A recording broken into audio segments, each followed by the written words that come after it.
একটা মানুষ কিভাবে হস্তমৈথুন এই খারাপ অভ্যাসে আকৃষ্ট হয়, আক্রান্ত হয়, এর কাহিনী এর কাছে শুনছি, ঠিক না? কাহিনীটা কি একটু কথা 1 মিনিট আসবে? এক ডাক্তার মানে আমার আব্বা হাড়ে রুগী তো, হ্যাঁ এই আপনাকে ঢাকা ডাক্তার ওইদিকে বসে দন্দারি মরিয়ে কাটা দে হ্যাঁ বসে পরে মার দেখাইছি, মা তো পরে গুটে গেছে। হ্যাঁ পরে ডাক্তারে গেলাম যে আমার তো এই সমস্যা, কি সমস্যা? সব অতিরিক্ত স্বপ্ন দোষ। হ্যাঁ উনি বলছেন যে সপ্তাহে একদিন হস্তমিত করবা, একদিন হস্তমৈথুন করবো, হ্যাঁ, একদিন হ্যাঁ। মানে ওই একদিনই আমার জীবনে 12টা বাজে, ওই একদিনই বারোটা বাজছে, এই একদিনই। কারণ কি? মানে ওই জায়গাটা অবস্থা হয়ে গেছিল, আমি তো আগে আমার এই ধরনের ধারণা ছিল না, কোনো কিছু বুঝতাম না, জানি স্বপ্ন দোষ হয়। আর অনেকে বলে বেশিরভাগ মানে তুমি সহজ কথা আম্মাকে বা আব্বাকে নিয়ে চেম্বারে গেছো, ডাক্তারের কথা বলছো যে স্যার বিয়ে শাদী করিনি, আমার তো স্বপ্ন দোষ হয়, আমি কি করতাম, কি চিকিৎসা নিব? মারে ভর পাইকারি দিয়ে ডাক্তার বুদ্ধি দিল কি ওই যে আমরা হস্তমৈথুন সপ্তাহে একদিন হস্তমৈথুন করবো।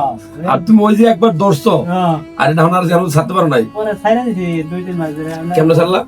এই যে আপনার ভিডিও দিকে মানে আমার ভিডিও দেখে ছাড়তেছ, ছাইরা আর এই লোকের কথা শুনে কত বছর হস্তমৈথুন করছো? 3-4 বছর মতো। কতবার করছো অনুমানিক? 1 বার 2 বার করতে গেছো? উনি বলছে সপ্তাহে একবার করতে। তো মানে ওইটা প্রথম 1-1.5 মাস হইলো। এখন বয়স চলে 34, বিয়া করে নাই। 30 হ্যাঁ 30। এখন ওই হাতের কাজ চলে কি? না তার একদম এখন বন্ধ রাখছো?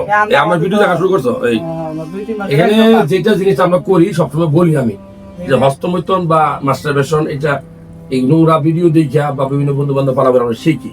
সারমু কেমনে? আমি বলি যে নামাজ ধরো, ওযু করো বা ধর্মীয় শিক্ষা ভিতরে নিয়ে আসো, এটা কিন্তু গরিত গুনাহের কাজ।